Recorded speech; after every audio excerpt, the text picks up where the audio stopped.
ሞትን ድል አድርጎ ጌታ ኢየሱስ ተነስቷል። መቃብሩ ባዶ ነው። አሜን። ሕያውን ከሙታን መካከል ስለምን ትፈልጋላችሁ? መቃብሩ ባዶ ነው። ሃሌሉያ! ኢየሱስ ክርስቶስ ጌታ ነው። እግዚአብሔር አምላካችን እናመሰግናለን። አላነበውም፣ ግን በማቴዎስ ወንጌል ምዕራፍ 27 ቁጥር 62 እስከ 66 ስታዩ የካህናት አለቆችና ፈሪሳውያን ወደ ጲላጦስ ሄዱና አንድ ነገር አሉት። ወደ ጲላጦስ ሄዱና የካህናት አለቆች ፈሪሳውያን ሄዱና አንድ ነገር አሉት። ኢየሱስ እኮ ኦልሬዲ እንደ ሐሳባቸው በኢየሱስ ላይ አስፈርደውበታል፣ ሙቷል፣ ተቀብሯል። ግን ከዚያ በኋላ ረፍት አላገኙም። ሄዱና ወደ ጲላጦስ ምን አሉት? ያ አሳች አሉ።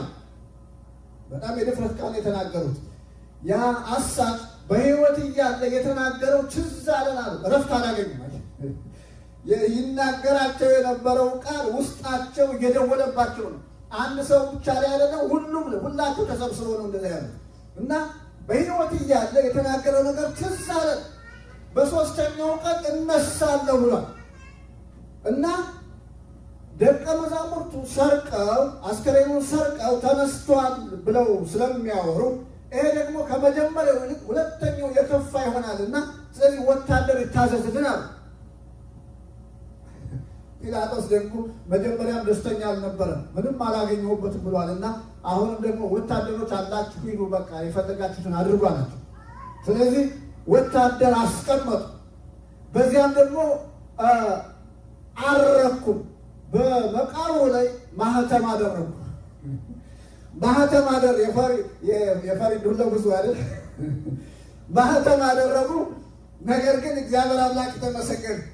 የጌታ ጸጋ ይብዛላችሁ ውድ የዩቲዩብ ቻናላችን ቤተሰቦች። ለቻናላችን ለዚህም ቪዲዮ አዲስ ከሆኑ ቻናላችንን ሰብስክራይብ እንድታደርጉ ጠይቃለሁኝ።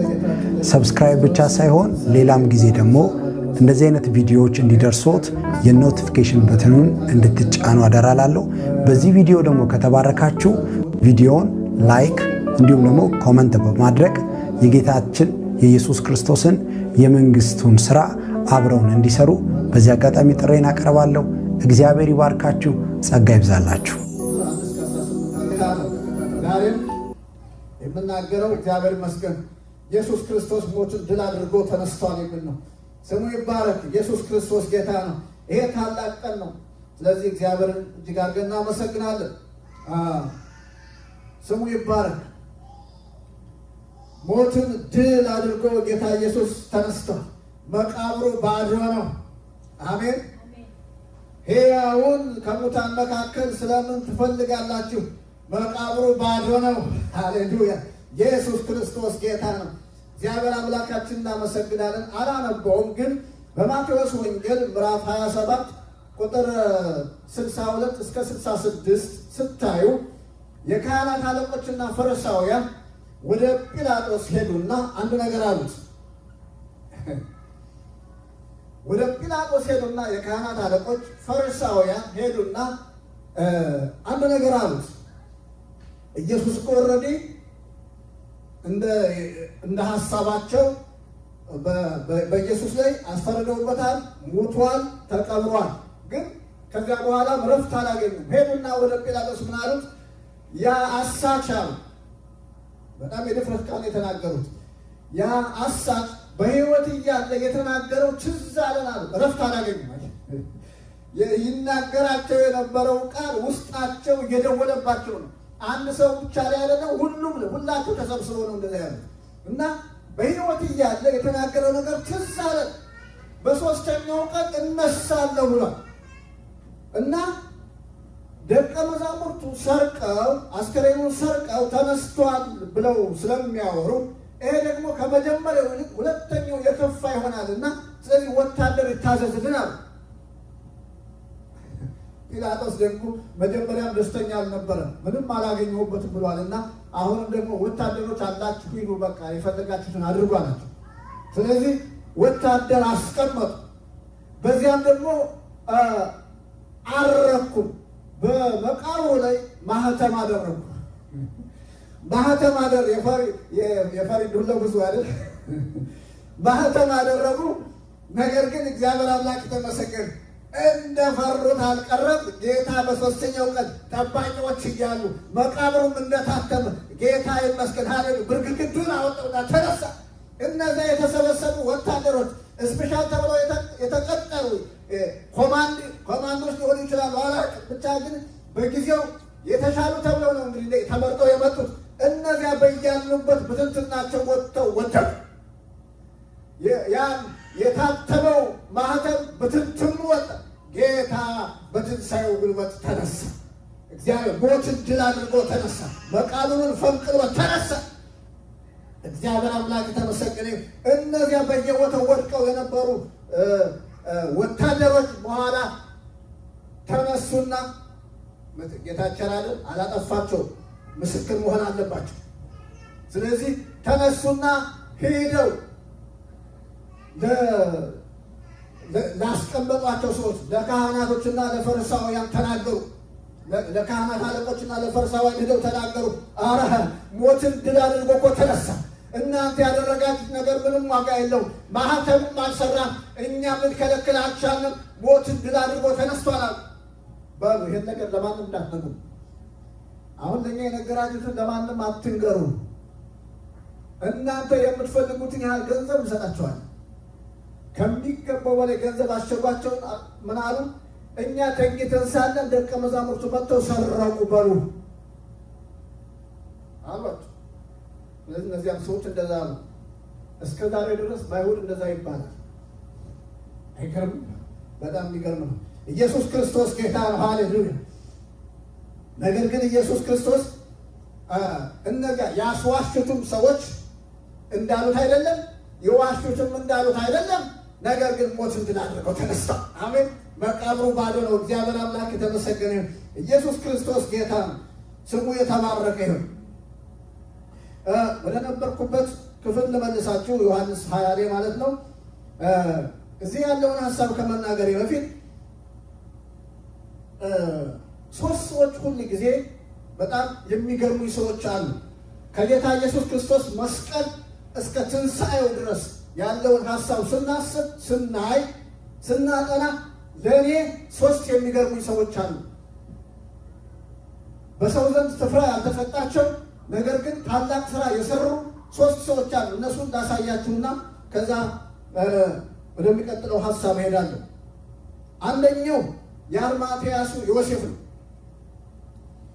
የአርማትያሱ ዮሴፍ አርማትያስ የተወለደበት ቦታ ነው። ብዙ ዮሴፎች ስላሉ እንደ መቅደላዊት ማርያም ማለት ነው።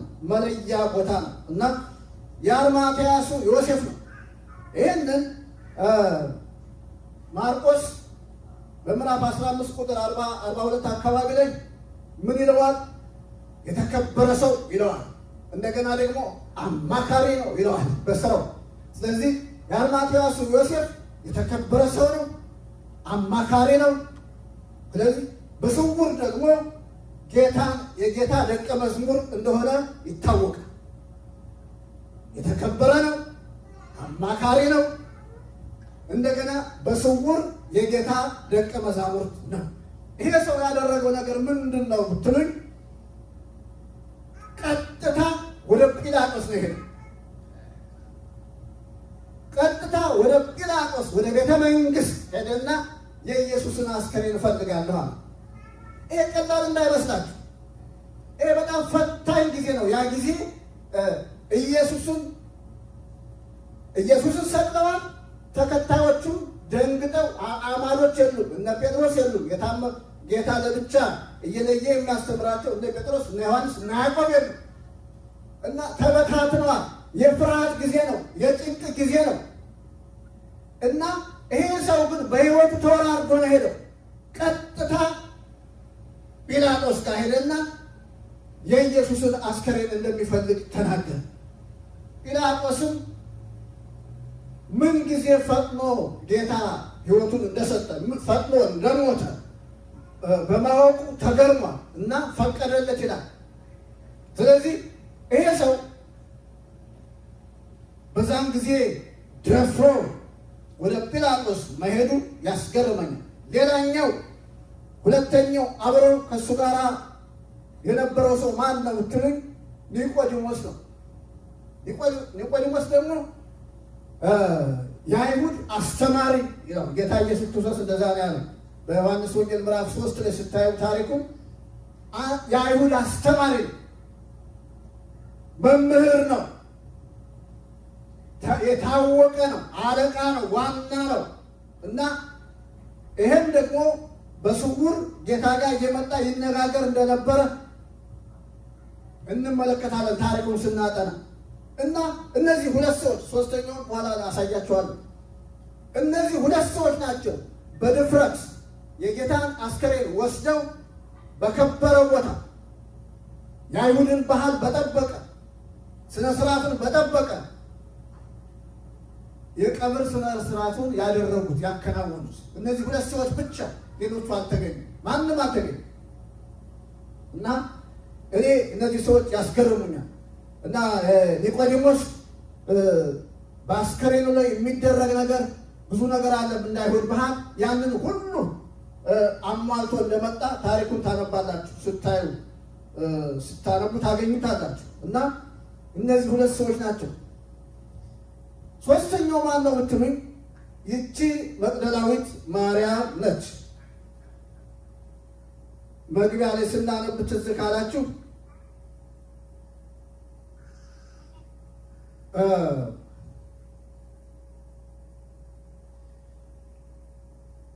ገና በማለዳ ይላል። ገና በማለዳ ጨለማ እያለ ሳይነጋ መጽሐፉን ዛችሁ እየተከታተላችሁ ነው። በሳምንቱ በመጀመሪያው በማለዳ ገና ጨለማ ሳለ መግደላዊት ማርያም ወደ መቃብር ሄደች ይላል። ሴት ነች፣ ብቻዋን ነች። ገና ጨለማ ነው፣ አልነጋም። ቦታው የሚያስፈራ ቦታ ነው፣ የመቃብር ቦታ እና ቀጥታ ወደ መቃብር ሄደች የሚል ቃል ታገኛላችሁ። እና የመግደላዊት ማርያም ታሪኳን እናውቃለን። 7 አጋንንት ወጣላት ነች፣ ሴተኛ አዳሪ ነበረች። እግዚአብሔር ከዛ ነው የገላገላት። እና ሕይወቷ ከተለወጠ በኋላ 300 ዲናር የሚለወጥ የአልማስጥሮስ ሽቶ ከጌታ እግር ላይ የሰበረች፣ በእንባዋ እያራሰች እግሩን በፀጉሯ እያበሰች እግሩን ስትስም የነበረች ሕይወቷን የሰጠች ፈጽማ የተከተለች ነች።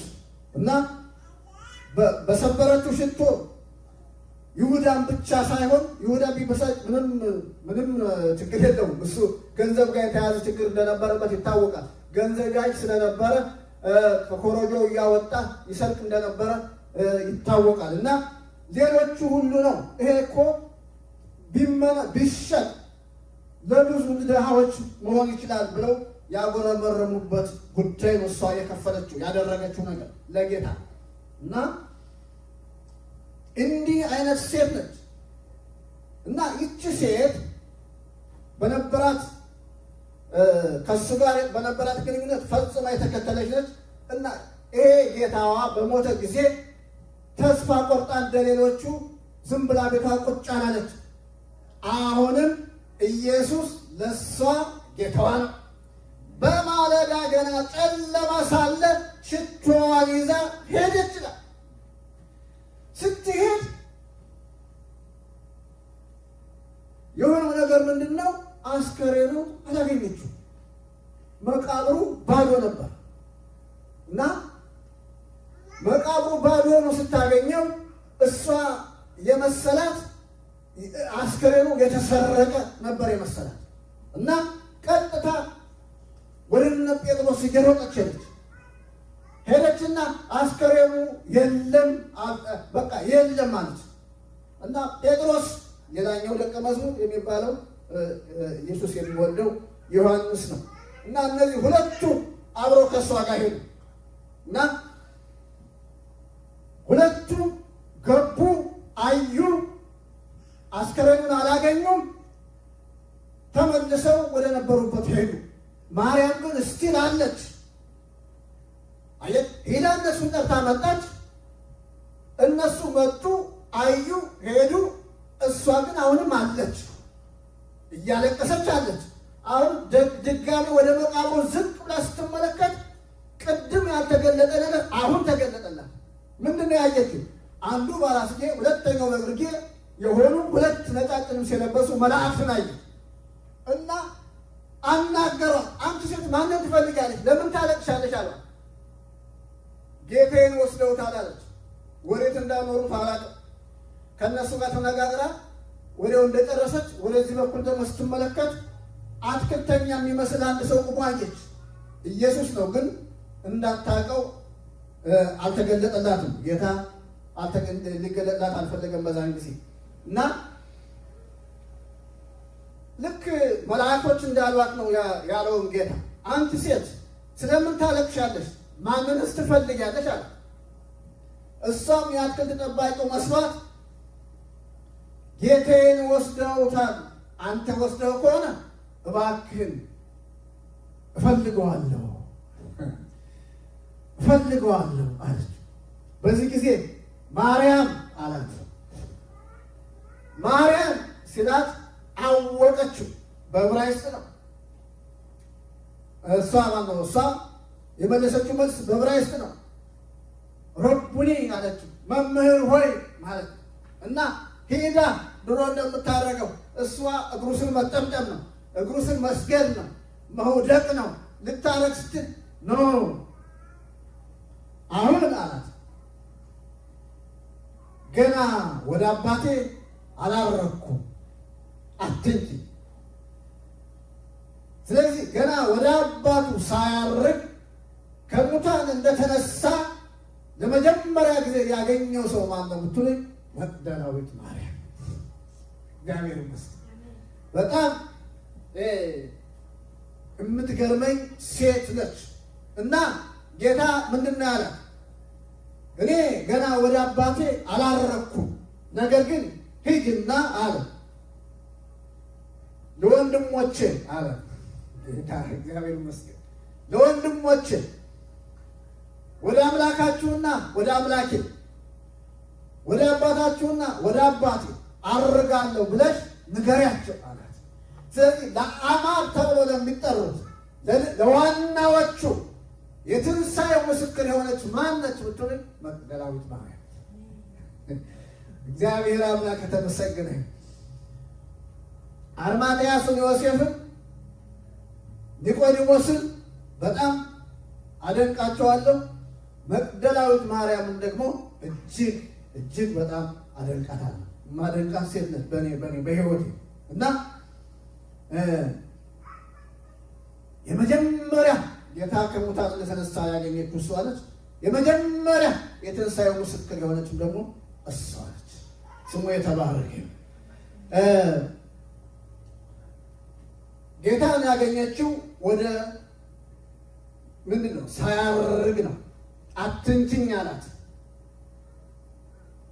ባለፈው ጊዜ ትዝ ይላችሁ ከሆነ ራዕየ ዮሐንስ ላይ ምዕራፍ 5 ቁጥር 7 ላይ ኢየሱስ ክርስቶስ እንደታረደ በግ ሆኖ ቆሞ አየው። ስለ መጥምቁ ማን ነው? ዮሐንስ፣ ሐዋርያው ዮሐንስ አየውት ይላል እና ለምን እንደቆመ አሁን ከዚያ ጋር በማያያዝ ከዕብራውያንም ምዕራፍ 9 ቁጥር 1 እስከ 12 እነዚህን አያይዤ አጭር ሀሳብ እናገርና ጨርሳለሁ። ብዙ አልቆይም ዛሬ። እስቲ ራእይን እናንብበው። እስቲ ራእይ ምዕራፍ 5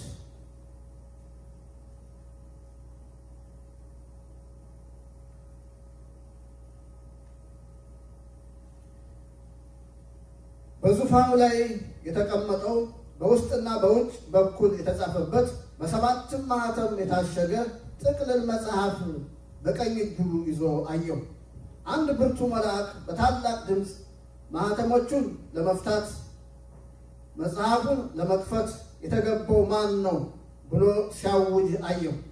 ነገር ግን በሰማይም ሆነ በምድር ከምድርም በታች መጽሐፉን ለመክፈት ወይም ገልጦ መመልከት የሚችል ማንም አልነበረም። እኔም መጽሐፉን ለመክፈት ወይም ገልጦ ለመመልከት የተገባው ማንም ባለመኖሩ እጅግ አለቀስኩ። ከዚያም ከሽማግሌዎች አንዱ አታልቅስ፣ እነሆ ከይሁዳ ነገድ የሆነው አንበሳ የዳዊት ሥር ድል ነስቷል። እርሱ መጽሐፉን ሊከፍትና ሰባቱንም ማኅተሞች ሊፈታ ይችላል አለኝ። ከዚያም በዙፋኑና በአራቱ ሕያዋን ፍጡራን በሽማግሌዎቹም መካከል የታረደ የሚመስል በግ ቆሞ አየሁ። አያችሁ? ከዚያም በዙፋኑና በአራቱ ሕያዋን ፍጡራን በሽማግሌዎቹም መካከል የታረደ የሚመስል በግ ቆሞ አየሁ። በጉም 7 ቀንዶችና 7 ዓይኖች ነበሩት። እነርሱም ወደ ምድር ሁሉ የተላኩ 7ቱ የእግዚአብሔር መናፍስት ናቸው ይላል። እና አሁን ይሄ የታረደ በግ የሚመስል በኋላ ላይ ቀጥዬ ላነብ እችላለሁ። የታረደ በግ የሚመስል ግን ቆሞ አየሁት ነው የሚለው ዮሐንስ። ቆሞ አየሁት። እዚህ ጋር መቅደላዊት ማርያም ቆሞ አየሁት ነው የምትለው እና ዕብራውያንን ደግሞ እናንብብ። ዕብራውያን ምዕራፍ 9 ሶስቱን በአንድ ላይ አድርጌ መናገር እፈልጋለሁ። ዕብራውያን ምዕራፍ 9 ቁጥር 1 እስከ 10 ያለው ሐሳብና ቁጥር 11 እና 12 ያለው ሐሳብ ሁለቱን እናገራለሁ። የመጀመሪያው ኪዳን የአምልኮ ስርዓትና ምድራዊ መቅደስ ነበረው። ድንኳን ተተክሎ ነበር። በመጀመሪያው ክፍል መቅረዙ፣ ጠረጴዛውና የመስዋዕቱ ህብስት ነበረበት። ይህም ስፍራ ቅድስት ይባላል። ከሁለተኛው መጋረጃ በስተኋላ ቅድስተ ቅዱሳን የተባለ ክፍል ነበር። በዚያም ውስጥ የወርቅ ማዕጠንትና በወርቅ የተለበጠው የኪዳኑ ታቦት ነበሩ። ይህም ታቦት መና ያለበትን የወርቅ መሶብ፣ የለመለመችውንም የአሮንን በትርና ኪዳኑን የተጻፈበትንም ጽላት ይዟል። በታቦቱም ላይ የስርየት መክደኛውን የሚጋርዱ የክብር ኪሩቤል ነበሩ። አሁን ግን ስለ እነዚህ ነገሮች በዝርዝር መናገር አንችልም። ሁሉም በዚህ መልክ ከተዘጋጀ በኋላ ካህናት አገልግሎታቸውን ለመፈጸም ዘወትር ወደ ድንኳኒቱ መጀመሪያ ክፍል ይገባሉ። ነገር ግን ወደ ውስጠኛው ክፍል የሚገባው ሊቀ ካህናቱ ብቻ ነበር። የሚገባውም በዓመት አንድ ጊዜ ብቻ ሲሆን ስለ ራሱ ኃጢአትና ሕዝቡ ባለማወቅ ስላደረጉት ኃጢአት የሚያቀርበውን ደም ሳይዝ ከቶ አይገባም ነበር። የመጀመሪያይቱ ድንኳን ቆማ እስካለች ድረስ ወደ ቅድስተ ቅዱሳን የሚወስደው መንገድና እንዳልተገለጠ መንፈስ ቅዱስ ያሳያል። ይህም ለሁሉ ዘመን ምሳሌ ይሆን የሚቀርቡት መባና መስዋዕት የሚያመልከውን ሰው ሕሊና ፍጹም ሊያደርጉት አልቻሉም። እነዚህ ሁሉ እስከ መታደስ ዘመን ድረስ በምግብና በመጠጥ እንዲሁም የተለያዩ በመታጠብ የሚደረጉ የሥጋ ስርዓቶች ብቻ ናቸው። ቁጥር 11 እና 12 ክርስቶስ አሁን ስላሉት መልካም ነገሮች ሊቀ ካህናት ሆኖ በመጣ ጊዜ በሰው እጅ ወዳልተሰራችው ከዚህ ፍጥረት ወዳልሆነችው ታላቅና ፍጹም ድንኳን ገባ። የገባውም የፍየልንና የጥጆችን ደም ይዞ አይደለም፣ ነገር ግን የዘላለም ቤዛነት ሊያስገኝ የራሱን ደም ይዞ ወደ ቅድስተ ቅዱሳን ለአንዴና ለመጨረሻ ገባ። ሃሌሉያ! እግዚአብሔር ስም የተባረከ። አሁን ዕብራውያን ምዕራፍ 9 ቁጥር 1 እስከ 10 ያለውን ሐሳብ ስታዩ በምድር ያለችውን ድንኳን ያሳያል። በዚያ ድንኳን ውስጥ ያለውን ስነ ስርዓት እግዚአብሔር የሰጠውን ያሳያል እና አደባባይ አለ፣ ቅዱስ ቦታ አለ፣ ቅድስተ ቅዱሳን አለ። ወደ ቅድስተ ቅዱሳን ሊቀ ካህኑ በዓመት አንድ ጊዜ ለራሱና ለሕዝቡ ደም ይዞ ይገባል።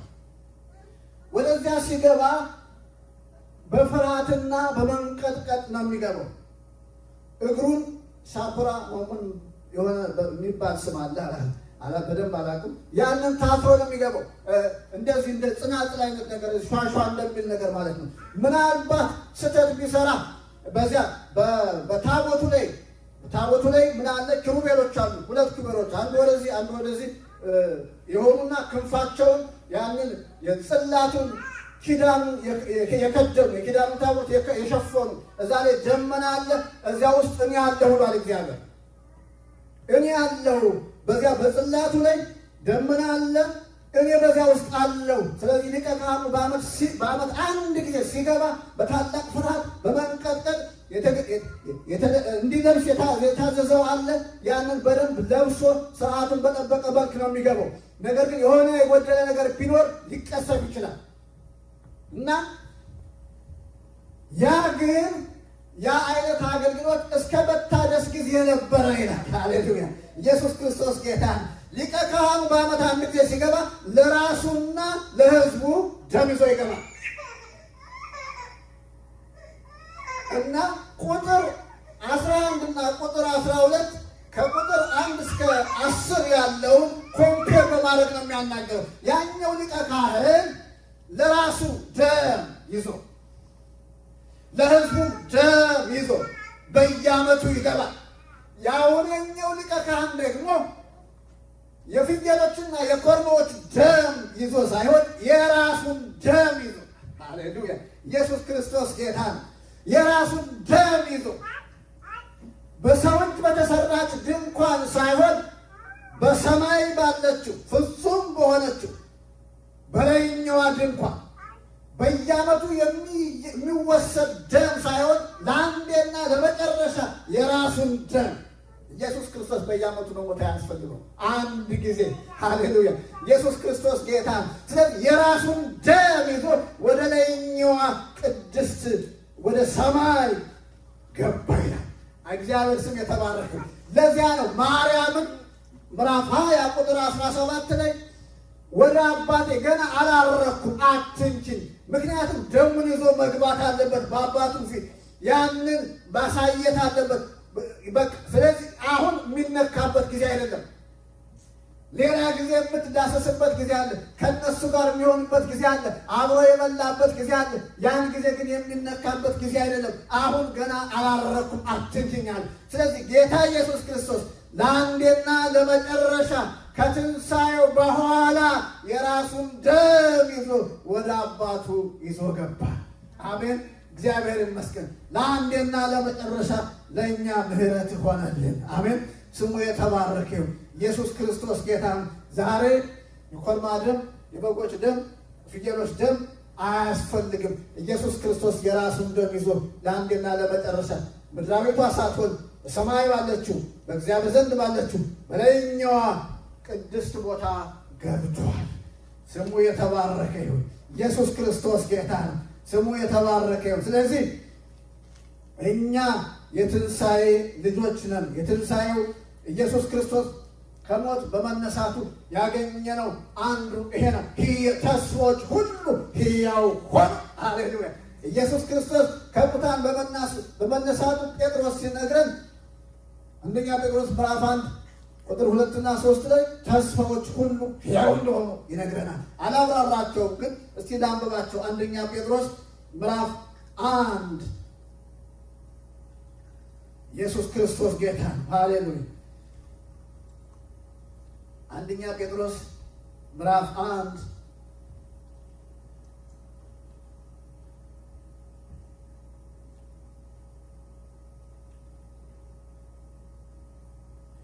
ቁጥር 3 ላንብብ። የጌታችን የኢየሱስ ክርስቶስ አባትና አምላክ ይባረክ። እርሱ ከታላቅ ምሕረቱ የተነሳ በኢየሱስ ክርስቶስ ከሞት መነሳት ምክንያት ለሕያው ተስፋ በሚሆን አዲስ ልደት እንዲሁም በሰማይ ለማይጠፋ ለማይበላሽና ለማይለወጥ ርስት እንደገና ወለደን። እግዚአብሔር አምላክ ተመሰገነ።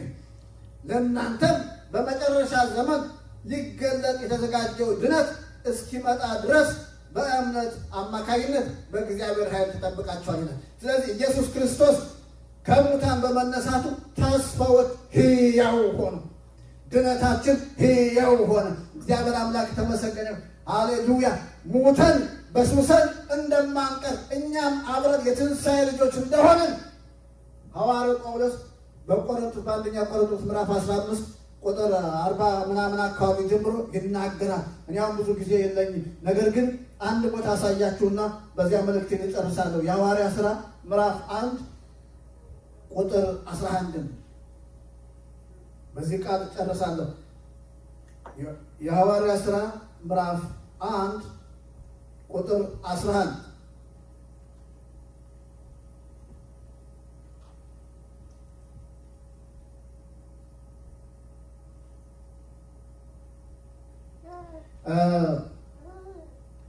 ከቁጥር 9 እስቲ ልጀምር።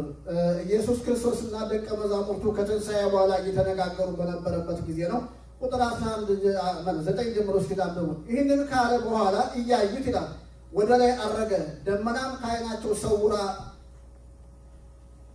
ሰወረችው። እርሱም በሚሄድበት ጊዜ ትኩር ብለው ወደ ሰማይ ሲመለከቱ እነሆ ነጫጭ ልብስ የለበሱ 2 ሰዎች ድንገት አጠገባቸው ቆሙ። እንዲህም አሏቸው፣ እናንተ የገሊላ ሰዎች ሆይ ወደ ሰማይ እየተመለከታችሁ እንደዚህ የቆማችሁት ለምንድን ነው? ይህ ከእናንተ ዘንድ ወደ ሰማይ ሲያርግ ያያችሁት ኢየሱስ ልክ ወደ ሰማይ ሲወጣ እንዳያችሁት በዚሁ ሁኔታ ይመለሳል። ሃሌሉያ! ኢየሱስ ክርስቶስ ጌታ ነው። ሃሌሉያ!